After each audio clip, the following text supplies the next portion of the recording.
Hello. Hopefully the sound is working this time. I know last time the music wasn't coming through, and to this day I don't know why. Anyways, my name is Rory. I'm a writer with the Varietal. The Varietal Literature is a website where a big group of Vancouver writers post up their short stories. Pardon me. And we stream twice a week. One of those streams is just me reading fairy tales. The other stream is this, where I hang out with my fellow writers in the commune. Most commonly, my man Felix Wildcard Wong. Felix, how are you today? I'm doing pretty well. Life is great in the commune. Yeah, we really need to be more radical as a commune. Like right now, it's just sort of lazy writers. A little too peaceful. A little too peaceful, yeah. Where's the Leninist in our group? So chat, let us know if you can hear us, because if we can't, I guess that's the end. I'll close the website. We're done. I can't handle any level of failure. So what are we doing today? Today's going to be short and simple. As I said on Tuesday, summer is a bit of a weird time to be streaming. For one, it's really hot, which limits my stamina. For two, a lot of people are going away, especially after being indoors for a year. And for three, not as many people are willing to come and sit down on a summer night and watch a stream, and that's fine. A lot of people are watching it later as pre-recorded. So hello, pre-recorded crowd. Say hello to the pre-recorded crowd, Felix. And if you guys... Hello, we're here for you. Yeah, we're here for everybody. If you are in the pre-recorded crowd and you want to say something about the show or give us some sort of feedback, there's a comment section that rarely gets used. You're welcome to use the comment section. Anyways, what are we doing today? Well, we're doing some typical things. Probably the most basic unchanged thing we're going to do is Left on Red, which is going to be our recommendations. But then we're going to talk about... Nathan says, I'm not a Leninist, but I have a ton of pamphlets you should all read. Is it about the Vanguard? I don't want to be a part of the Vanguard, man. It didn't pan out. The Vanguard turned out to be Stalin, and that wasn't great. No, anyways, obscure political science references aside, no one got it. Well, there's me and Nathan probably got it. I think 2 viewers just left because of that. And then we're gonna do a Litgames. It's not really a game. I figured in these slow, warm days where viewership's a little lower, I may as well try some things. What I'm gonna do is I'm gonna invite you into actual things I do when I'm going to write. Specifically, I'm gonna show you. I realized I had 2 projects on the burner that require me to write about the ocean, and I never really write about the ocean. So I'm going to show you at least one exercise that I kind of go through to get my head into that space, and while I'm doing it, I'll also talk about some other things that are less entertaining. It will involve participation from chat if they choose. Once we're done that, I mean... we can do Unqualified Advice, but to be honest, my lit game is kind of Unqualified Advice itself. All right. Well, there's no reason for me to delay this any longer. This inevitable collapse that's coming. I mean, the continuation of the show. The first thing actually I'm going to do is not Left on Red, Felix. You might be surprised. Oh, wow. I actually didn't run this by you beforehand. And you're throwing me for a loop now. I am throwing you for a loop, specifically on purpose. We got fan art. Did you know that? You and me got fan art, specifically because it's a character we created. Quite a few episodes ago in May, I think it was, we did a fan fiction story, you, me, and Spencer. And in that story, we had a fusion between, I think it was Blade and The Hobbit. and and in there we created a character who was Gandalf's brother called Randolph, and apparently it had a real impact because somebody made a drawing of Randolph. So I'm going to put that up on stream. Unfortunately, you won't be able to see it till it comes through the stream. But here is a drawing from Joy of Randolph. And the feedback that I got, I'm sorry it doesn't fit on very well. It's hand drawn too. This is all hand. This isn't done on a computer. The feedback I got was that they had enjoyed it so much that two of our viewers actually joke about it constantly, Randolph. And they decided to draw Randolph here. He's wearing his My Chemical Romance shirt, which I think is very suiting, because Randolph was basically a goth kind of... He was My Chemical Romance. Yeah, that's right. He was very My Chemical Romance. It's beautifully done. I'm going to move it up. Check that out. Yeah. I'm going to move it up a bit just so we can see the lower half too. Sorry for this crappy production. Hey, Francisco. What a surprise. That's a delight to see you. You said that in like an Italian accent. Francisco worked with me for a few years ago. Well, probably less than that. Francisco's a delight.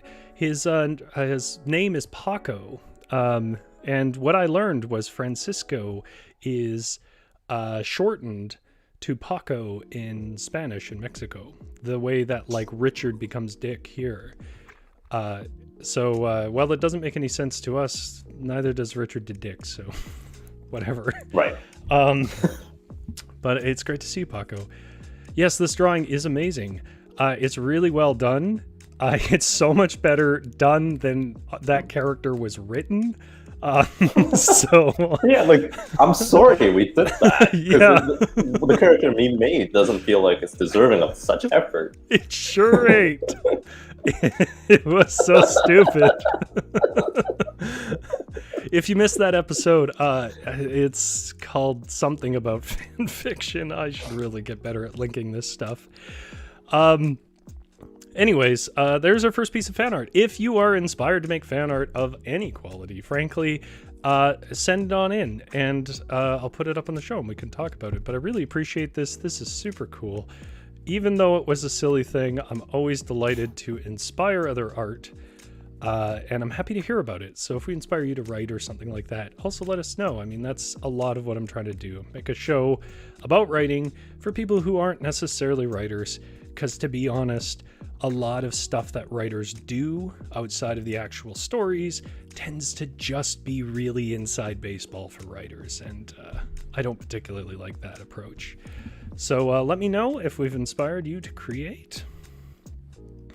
And that's our last lingering look at Randolph, but I will be cherishing it next to my heart. Which takes us to our next segment, Left on Red. Again, I need a theme song. Da da da! Left on Red. There you go.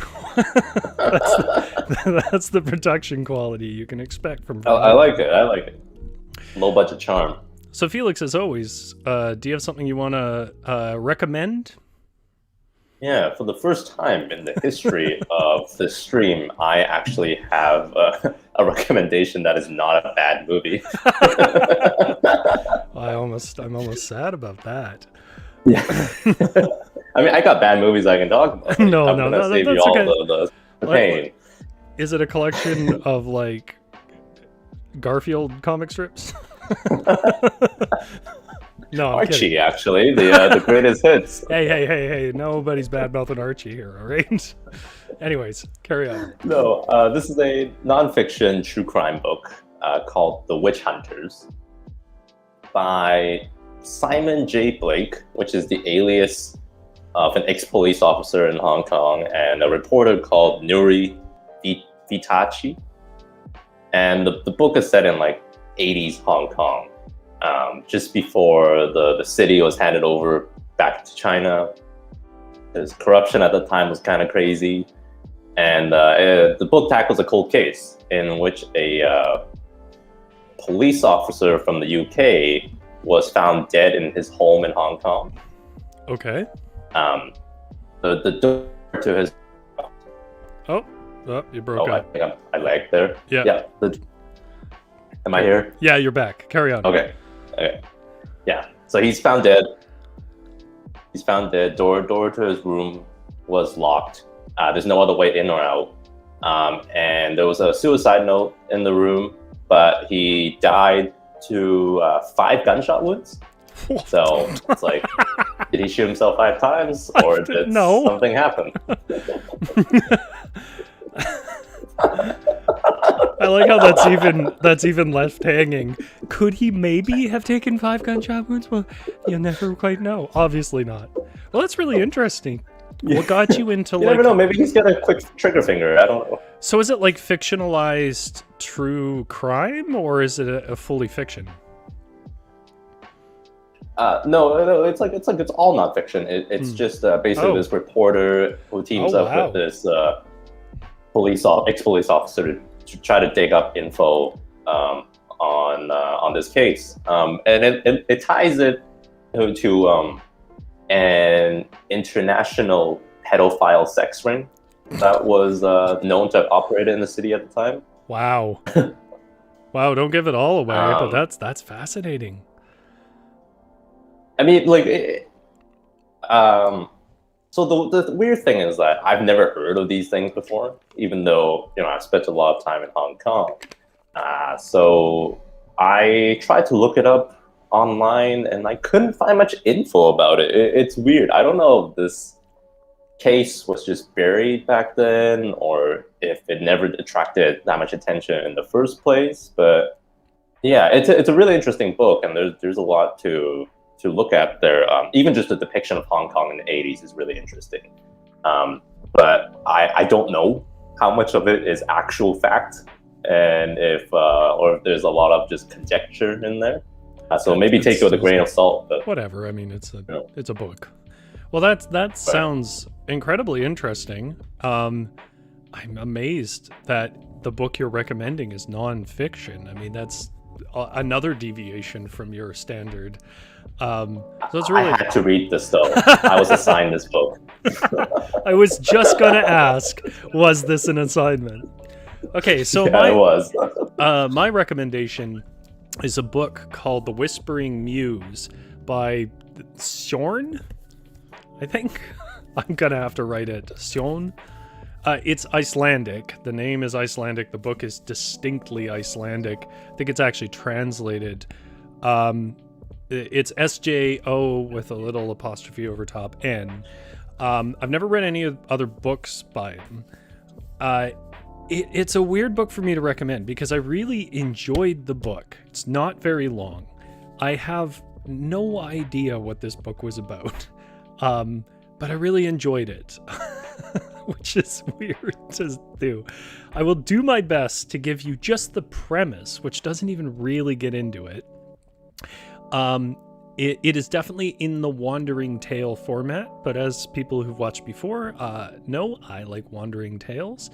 And it's about a guy, I'm going to think it's about the 1920s or something like that, who goes to ride a boat just to tour around sort of in Finland, Norway, the Icelandic region there, who's obsessed with fish and connects a diet heavy in fish to borderline racist things about, purity. Though it's never quite that explicit, he's kind of a snob and talks down to everybody. And he's on this boat, and that's the whole book, is just him riding around on this boat. But there are times in there, which about half the book is taken up by, where they're sitting at dinner, and this person who's a part of the crew starts telling stories as if they were there with Jason and the Argonauts. And it's... at least I think, if I'm remembering right, I think it's Jason and the Argonauts. It's a Greek mythos, anyways. It's incredibly odd without trying. Like, it's not like David Lynch odd, where you're like, oh, here's a person being weird. It's just clearly a strange mind at work, but it is very well written. It's very intriguing, and it feels like a puzzle box that I still haven't quite figured out. So if you're into that kind of wandering, distinctly non-North American style kind of storytelling, I really do recommend it. It's called The Whispering Muse by Sion. And that's my book I left on read. And actually, we got somebody talking in here. Paco was saying, it can be a little bit old-fashioned, but I'd like to know your thoughts on Musashi from Eiji Yoshikawa. I have not even heard of that book, and I am interested in Japanese literature, so I will have to look that up, Paco. Anyways. I really thought, though, I have to say, that Whispering Muse is a euphemism for something sexual. And that's left on red. Let's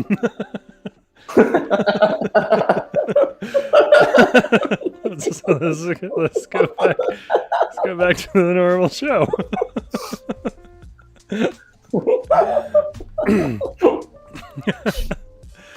All right, so I'm the one in the hot seat here today because basically I got to write about an ocean. And so what I'm going to do is I'm going to show you something I genuinely do. If I have enough time, we'll see how it goes.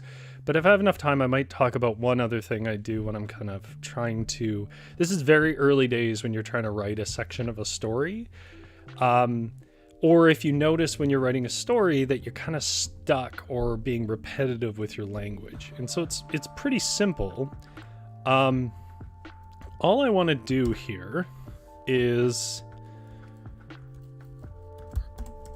write 10 descriptive sentences about the ocean.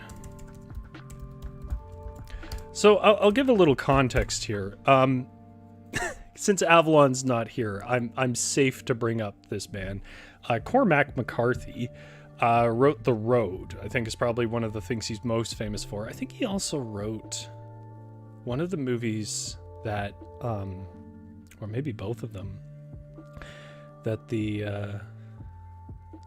guys who did Fargo and Big Lebowski created. I think they did I think he wrote No Country for Old Men, the book that the movie was based on. I think he did. Yeah, I think he did. So I mean, he's had his time in the sun. He's an old man now.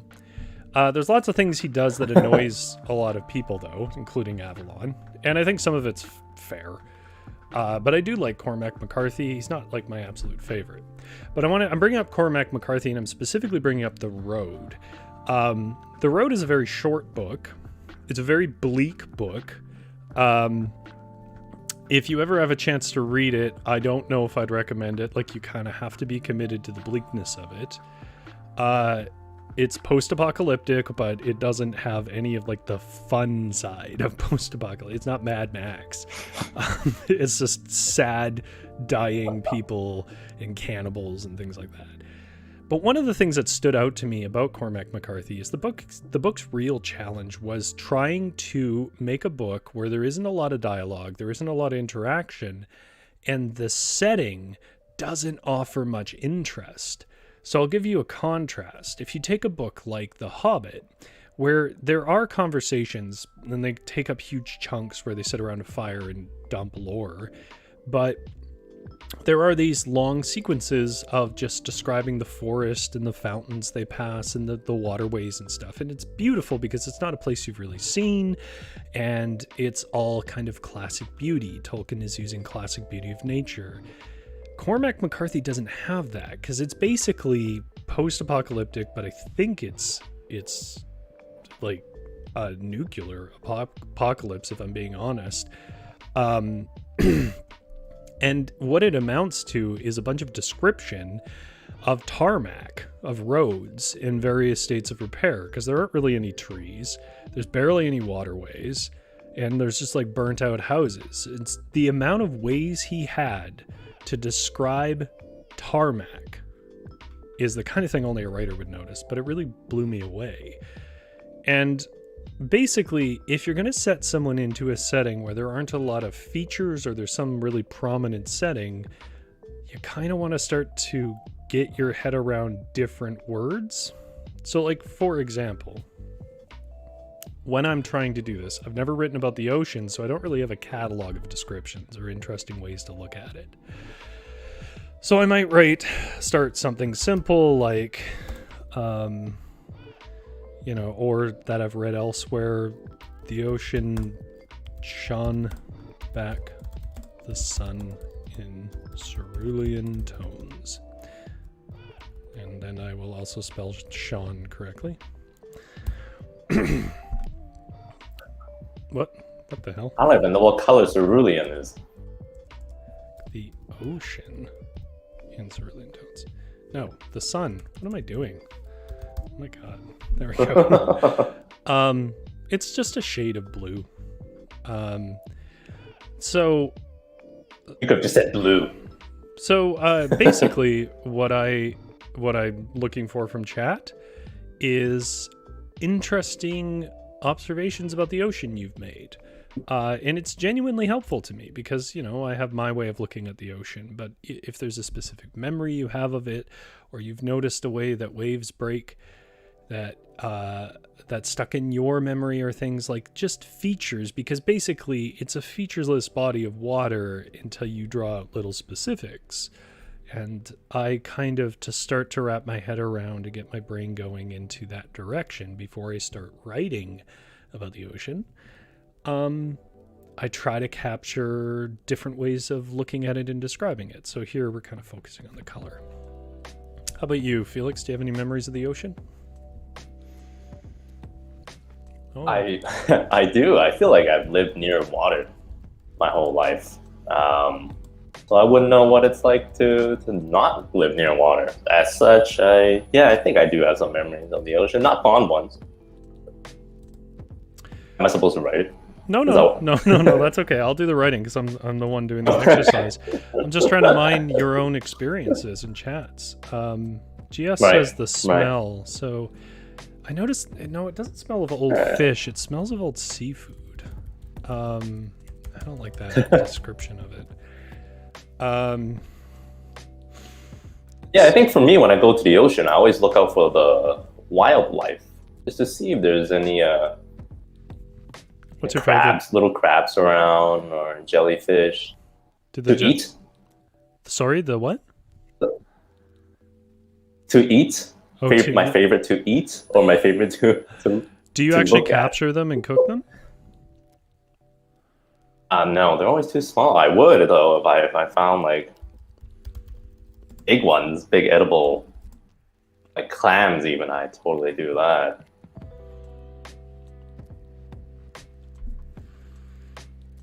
I've never had the confidence to eat filter fish out of the ocean anymore. Good smell of leather.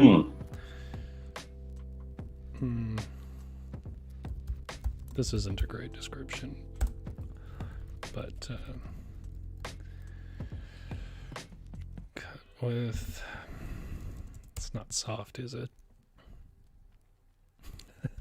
Nathan says it's a funky smell. See, you guys have great observations. So the little, what kind of colors of crabs do you get in Hong Kong? Are they about the same as here? They're always kind of swampy color, really dark green. Really? What color are the ones in Vancouver? I don't remember. They're like browny, kind of maybe a little bit tinged towards auburn and red. Okay. Smelled of leather. Yeah, they're dark green here with really thick shells, and they're always they tend to be covered in like mud when you get them at the stores. Sure, I'll use. Let's be non-traditional here.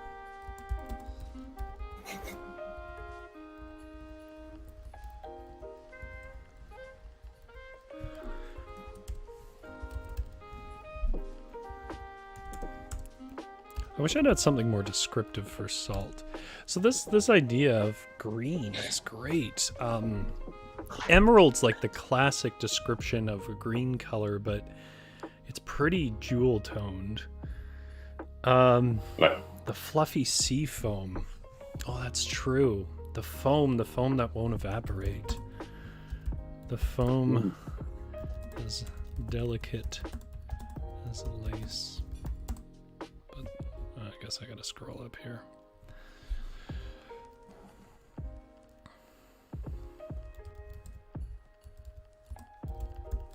Yeah, we got a lot of really good suggestions. I do, yeah. This People is how like I'm the gonna write. ocean. This is how I'm gonna write my books from now on.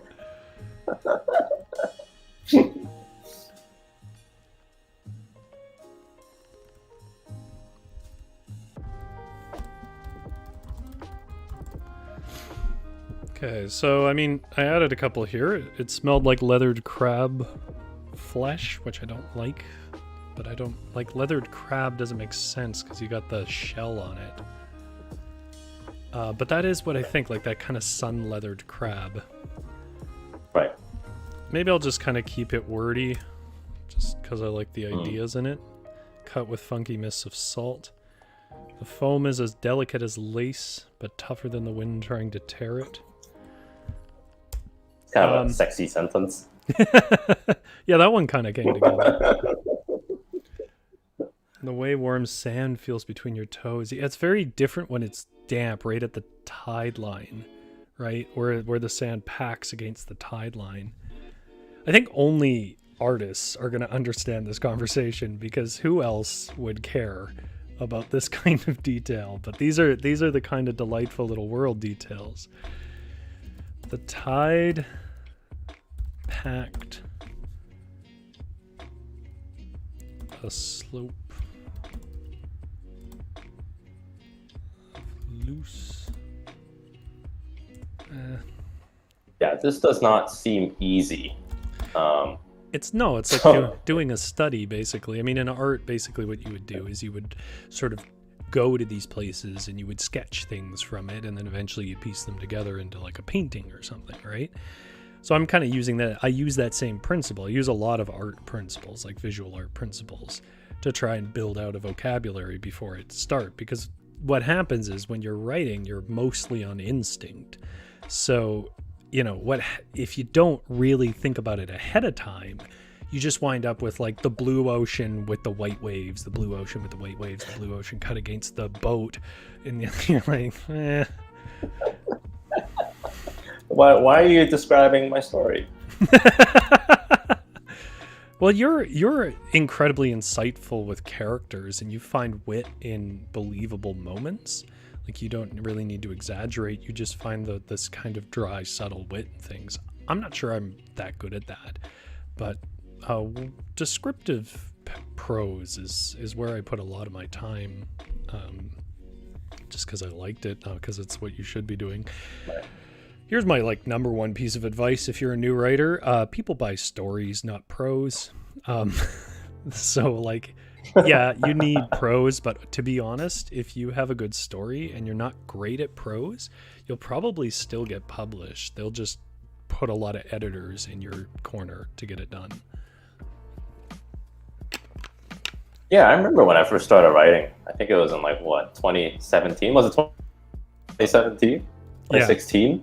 17. I knew my physical descriptions then really sucked, and after 5 years, they still suck. So no, that's not true. I really true. spent no time at all.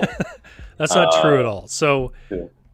without exposing you too much, because you came from mainly screenwriting, and you weren't the only one in our group that did that, and it was immediately noticeable, because in screenwriting, all this prose crap is nah.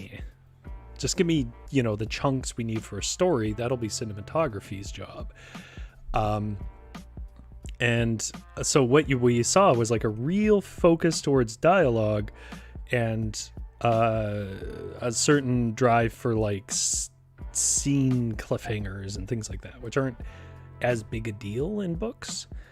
But what was lacking was description or connecting scenes and things like that, because in movies you can just cut, honestly. And that improved. Even by the end of that year, you'd improved immensely. And I would say now, I don't think anybody could really tell the difference. I don't think you're... I think only the good parts of your script writing background show through, which is you have a real focus on characters and story, and it leads to a leanness that makes it easy to read.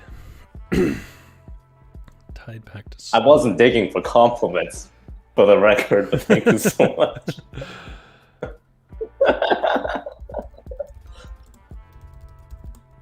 But I know you often do these little exercises, brainstorming exercises, while you're writing or before you write to help you get in the zone. And I always admire that you have the willpower and patience to do these, because I don't. I never do any sort of exercises on my own. Like, I think what I do with environments is that I often just pull up Google Maps, or I pull up Google Images, and I just kind of look at the place, and I'm like, what is there to describe? Absolutely. And that's all I do. I've done stuff like that. I've done that with bugs and stuff if I'm going to describe them. But like whenever I travel, I try to take these kinds of sketches in a notebook, because I never know when that environment I'm going to need it.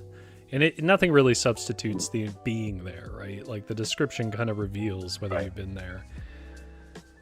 Oh boy, we're getting recommendations. Okay, so the air is ionized. The problem is I've seen that in books, and I don't think anybody really knows what that means. Like, I know what it means, but if I said to you, like, the ionized air, I think most readers would be like, I don't know what the hell that is. Ocean seems infinite. Oh, yeah. There's the actual perception of its mass. So the horizon bent out of sight. I mean, that's pretty cliched. Nah, I mean, the only thing I'm thinking of is like a treadmill, but that's horrible. I want to put that in. I'll keep thinking about that. Tide pools filled with limpets and other creatures trying to survive until the next high tide. That's a beautiful sentence. It's got kind of a slant rhyme to it. Oh, it's fishing for compliments to keep with the theme. I want to go to the beach now. Rory, yeah, I messed up there. Tomorrow afternoon. I don't go to the beach. I write about it. The horizon.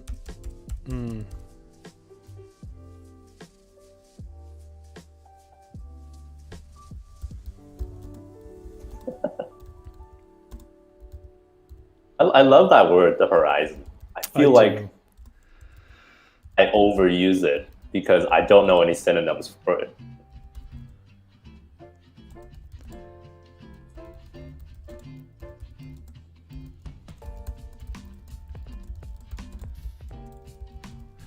I don't need to put away. Receding implies that. That's a funny thing you should say that, because there are words that I really like that I have the same impression, which is like, I don't have a synonym for this, and I need to describe this thing, and this is like the 10th time I've used that word. Going to the beach. So what do you do? What's your trick? Well, I mean, I don't know that I have a trick, but I will say one thing that I do. I'll just do it through examples so that it's not me blabbing. You know, horizon equals a bunch of composite. It's a composite of a bunch of little experiences, like, you know, where the light meets the land,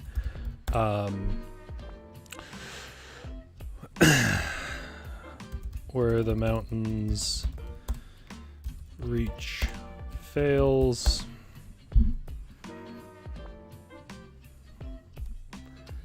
not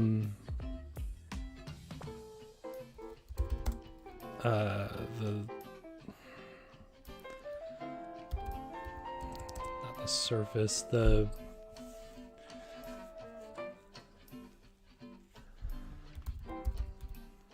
shadows, the sky melts over. I don't know. I just start like breaking down the composite pieces of it, right?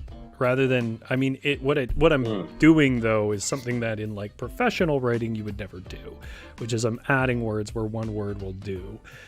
But Right.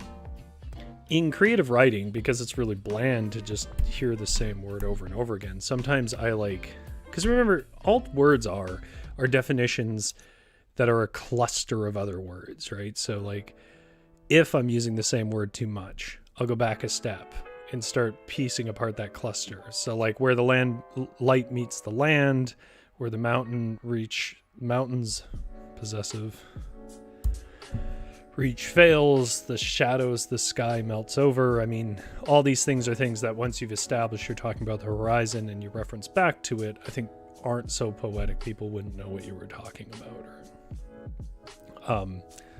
Oh, that's an interesting technique. Oh, well, thank you. Maybe somebody got value out of this. Suki says, oh boy, we are going to talk about horizon lines later. That's different. That's visual art. That's about perspective. So I said the horizon line was thin and ever receding no matter how much wind was in the sails, was a description I had. I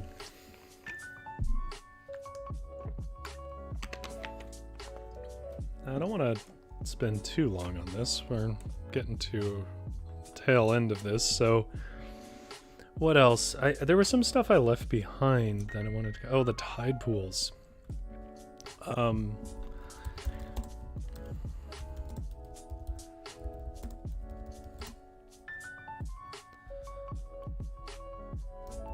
And I gotta ask, when was the last time you've been to the ocean? Like, did you go yesterday, or are you just drawing this stuff from like years and years of like old memory? It's a good question, because usually I go every year, at least a few times a year. But with COVID, I did not want to go out there because I didn't trust people not to crowd the beach. It might be the longest period of time. I guess specifically to like the shore of an ocean, probably like 2019. But I will say I was on a ferry. That's 2 years. Yeah, I was on a ferry though recently, and you know, obviously that goes over the Georgia Strait. So, but I just kind of stayed in my car because normally I actually, before it sounds like I'm like some hermit, normally I do get out and like to stand on the bow of the ship and enjoy. As people do, as normal people do. Yeah. Well, I like to be outside with the wind and stuff because I like wind. But it was the fact that COVID was still going at that point, so it was just safer to be in my car, and they were letting me stay in my car. So I played Mario Odyssey on a Switch in my car. So yeah, I guess like 2 years ago.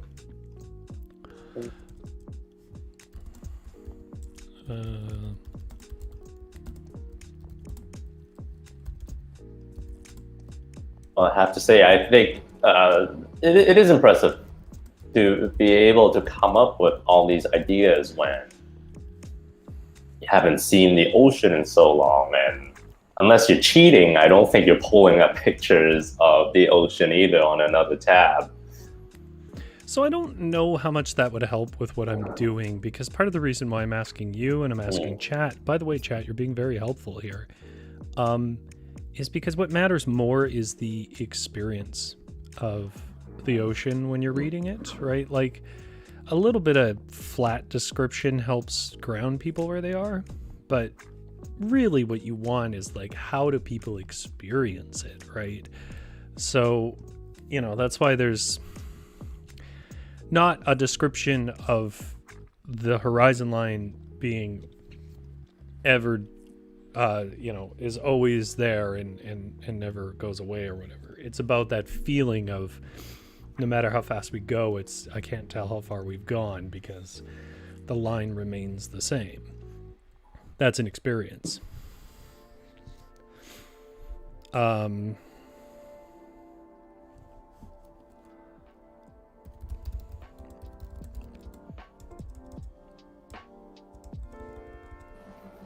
The tide pools were calm to a careless eye, but were pockets of struggling life.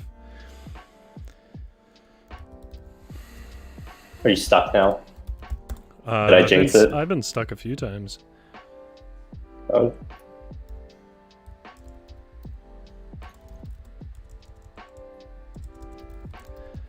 I feel like Suki's sentence was better, but tide pools were calm to a careless eye, but were pockets of struggling life, counting down to the next high tide.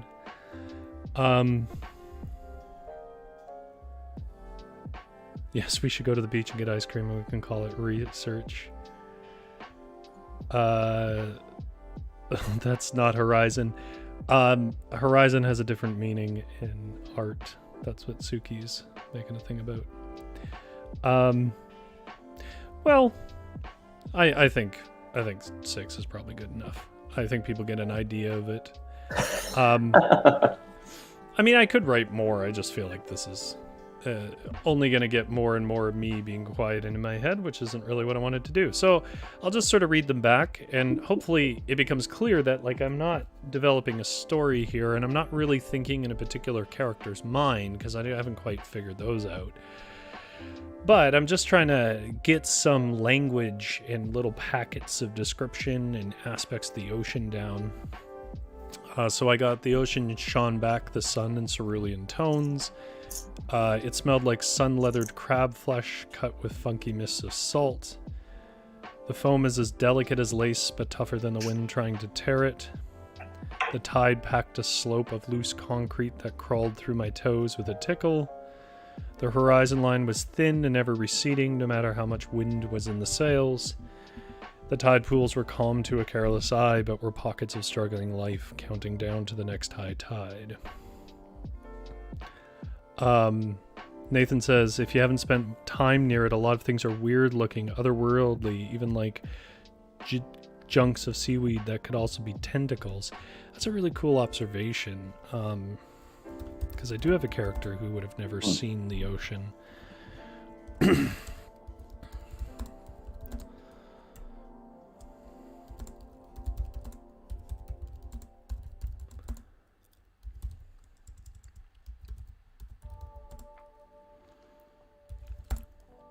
I'm gonna alter one of your sentences just Go ahead.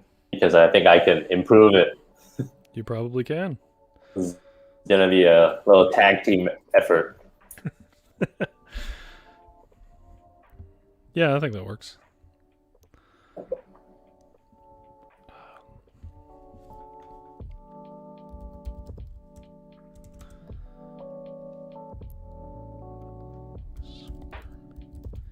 Yeah, this exercise, it's really the epitome of what I hate about writing. That's funny because I'm on. I hate doing physical descriptions. It's funny because that's exactly what I like, which is why I think I like wandering stories, because they tend to be more descriptive.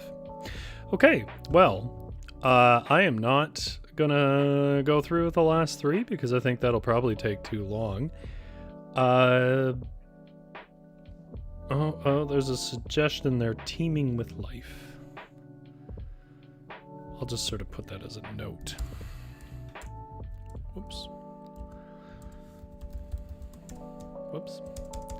That's not what I meant. Okay. All right, well, thus ends my experiment of telling you guys about actual techniques that I use. This isn't like some established thing that I was taught. To be honest, where I got it from was from being raised by people that drew and being around people that draw a lot. And I would look at how they would wrap their head around things. They would do things like life drawings and studies of stuff so that they get sort of a catalog of shapes from different angles and how shadows catch. And I thought it was a cool idea, so I just sort of translated it to writing. And it's more like a really, really warm-up thing. So if you're going to write something and you're like, I don't want to write this the same way over and over again, it helps to just cut out everything else you have to think about when you're writing, like characters and story and stuff, and just focus on that environment for a moment. Probably the ideal is to take a notebook, go to some approximation of where you want to write about, whether it's a coffee shop, a city center, or something like that. And just start noting observations. They don't need to be complete sentences, just little packets of description that you notice and little details. Because that's the hardest thing to come up with on the fly when you're writing. You'll be able to think like your characters, you'll be able to come up with dialogue, but specific details that add reality and uniqueness to the setting is what's hard to come up with. Well, like I said, our last section, Felix, is a little bit odd because it's kind of what the lit game was. Unqualified advice is where we give you some advice if you want to write, how to approach it. Seeing as I've blabbed for the last little bit, do you have anything, Felix? Because I have one more thing I can add, but do you have anything? Oof. Not off the top of my head. I forgot what the last part of the show is like while we were doing that just now. I was like, what is the last part? I couldn't remember. I'm glad to know we are so well prepared. Well, I will make it really short because it's been a lot of me talking about writing, and I don't know if that's interesting. By the way, chat, you'll have to be brutally honest and tell me if that's interesting here or in the comments if you're watching it pre-recorded, because either if you like it, I'll try and do stuff like that again, and if you don't, I'll never do it again because I'm gonna, try and do stuff that engages you more. So my unqualified advice is I'm only bringing it up here because I don't know a way to turn it into a lit game. But it's a piece of advice I've given you, Felix, many years ago, though. And it's heavily connected to everything I was just talking about. It's doing what I just described, but with people. And this took directly from life drawing. So to give you an idea, when you are a visual artist, you do what's called life drawing, which is basically drawing naked people in different poses. And you need to do it at least once a week or something if you're doing stuff that involves human anatomy, whether it's animation, painting, sculpting, all of it. And the reason why is because no amount of book level knowledge of anatomy necessarily teaches you as well about how the body bends and moves and catches light. And there's something about somebody who's done life drawing a person that just has a lot more depth to it than a person who hasn't. About 6 or 7 years ago, I was a writer who could basically only really describe me in my head and the physical world that I found interesting, which was mostly forests and stuff. That's no good because every character just started feeling like an iteration of me. And so what I would do is, it's a little easier to get away with this than people who draw, but I would go on public places, whether I was riding the SkyTrain or something, I'd have a notebook. Usually it's better to do it in the sun because you can wear sunglasses and people are less noticeable that you're watching them. Oh my God. But you people watch. And try and pick somebody, and I try to write about a page of what I think maybe their internal dialogue is, or monologue is, rather. But more importantly, what it is about their body language, I think that's telling them that. So, do they use a lot of expression, or do they sort of huddle in on themselves? Do they guard their knee, and what does that look like? And it's basically trying to take stuff that you intuitively notice about people and turn that physical features that you're noticing that tell you about their inner life into sentences, and just getting in the habit of that. And basically I got, quite a few pages of different people that I saw around, so that when it came time to create characters, I didn't have characters who were like psychological profiles, but I didn't know how they acted.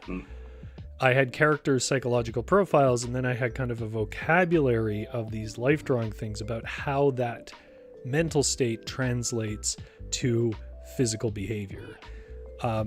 Eventually what that did was that just helped my characters separate more. It wasn't always just me asking what I would do. which is why every character felt like me. It was sort of building a catalog of stuff to work from. There's a question for you from GS that says, I'm curious how Felix writes without descriptions. First of all, we've all read his writing. He definitely describes things. He's being a little self-effacing here. Yeah, I the difference is that, like, maybe it's not true to other people, but in my eye, like, my descriptions, my physical descriptions of places or people, like, I don't think they're very good. Like, it's definitely not poetry. Right. Compared to other writers, their writing might really evoke an image in your head. Mine basically just conveys the information. And so, yeah, when I write descriptions, I've accepted the fact that I'm not going to be painting beautiful collages. So instead, I focus on really specific details that are integral to the story. Like if there's a rock in this path and maybe someone will trip over it, or someone finds out the rock has meaning, I'll like spend a sentence or two just writing about that rock. It's not going to be beautiful, but at least you're going to know that rock is there. Yes. Yeah, and that's it. I think I try to get through physical descriptions as fast as I can, spending as little time as I can on it, and then quickly I go back into story and dialogue or character actions, so that you don't really notice my descriptions suck. You're like, oh yeah, the story's great. So, honestly, I'm going to say that Felix is more right than I am. I'm going to expand on what I said earlier, which is that people pay for stories, they don't pay for prose. And even people who say, like, well, I really like prose, I really like good prose in a book. First of all, 90% of those people are writers. Writers like prose, usually. Readers, really heavy prose work usually doesn't get widely read because it's hard for them to follow. And my most common piece of advice, which I never had to give you to new writers, is to, like, some of the best writing in the world, if you want like a format, is like Run Jane Run. Because ultimately the art is not in the decoration of really nice prose, right? Like, the thing that I think gets missed about the famous overwriters is they're still popular because their characters and stories were engaging. Like, there are writers who just do good prose, and it's like a big, long, bland bowl of oatmeal where you, like, beautiful descriptions of vines around trellises in a garden, but it's about some boring person with no compelling conflict. You don't get through it, right? So prose doesn't carry a story, it just helps the story. And I think it's probably better to be a person who starts from a place of having strong storytelling and character interactions, and then, working on description. Because, I've said this before too, the stuff that I was writing is not most of my prose. At most, once a chapter, you might get 5 or 6 sentences like that. At most. You really can only get one really poetic sentence per region, or per like major scene in that region. Most of it is what you're describing, like where they moved, where's stuff, how much is the boat rocking, like. But the exercise here is just sort of to try and take experiences and turn them into prose. Because sometimes it's frustrating when you're writing and you're like, it still doesn't feel like what it felt like. So I like to strip away the multitasking of writing and focus just on that for a bit. Right. Well, there you go. A little bit of advice, a little bit of me blabbing, which at this point, if you're still tuned in, must be what you're here for. But if you've never watched this before, Litgames is usually a little more silly, a little less serious and artsy. But guys, yeah, let me know what works for you and what doesn't. And we'll try probably something completely different next week. Is there anything you want to say to people before we go, Felix? I just think it's interesting how here we almost represent the two different sides of writing. You know, there's you who does all this legwork to prepare for writing, and like, you know, I'm sure most of the work you do, people won't know about it because it doesn't end up on the page, right? Hopefully they don't know, because I don't want my readers thinking about how much work the prose took. Right. And that's so daunting for me just to even think about, to spend all these hours preparing to write about like a little body of water that might be inconsequential in the greater context of the story, right? And then on the opposite side of the coin, you know, there's me, and I just kind of like, I don't do any of this legwork. And I just kind of write. I'm like, if it doesn't work, I'll come back and edit it later. Well, I guess at least part of that contrast, though, is that you tend to write basically nonfiction, thinly veiled with some layers of fiction. Sometimes not thinly veiled at all. And I am not writing any thinly veiled nonfiction. Like, I would say a lot of fiction is thinly veiled nonfiction. I am not writing that way, and the older I get, the less I do write anything that's nonfiction. That's not like a conscious choice or anything. I enjoy nonfiction. It's just not where I want to go. I think I've sort of pigeonholed myself into nonfiction, though, because I do think my fiction is not as good. I don't know if I've read anything from you that is truly fiction, though. Well, I guess... I don't know. Like, there was your big project. I won't name it, but there was your big project you worked on for a while, and I kind of feel like it's probably not that fictional. There was I would say it was nonfiction elements mixed with fiction. Yeah, that's what I mean. So there's probably parts that rang really true, and those were probably. But you weren't writing about like a fictional Hong Kong, right? Right. So right. like that's true. A certain amount of legwork here, because one of the stories, I think both the stories are going to involve sailing.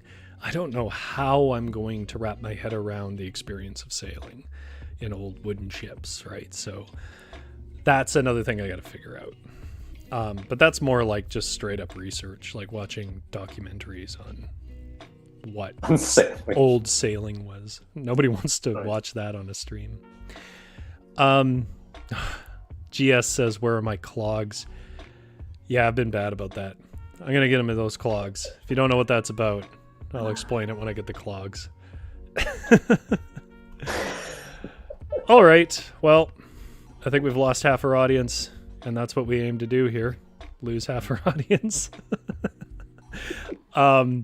So thanks to everybody who stuck we don't care about how many subscribers we gain. We care about how many viewers we lose every stream. That's the real mark of success here. It's getting hot in here, so we're going to close up shop. You guys maybe go to the beach and take care of yourselves out there, because the shop is closed. Have a good day. Felix, say goodbye. Bye, everyone. See you next week.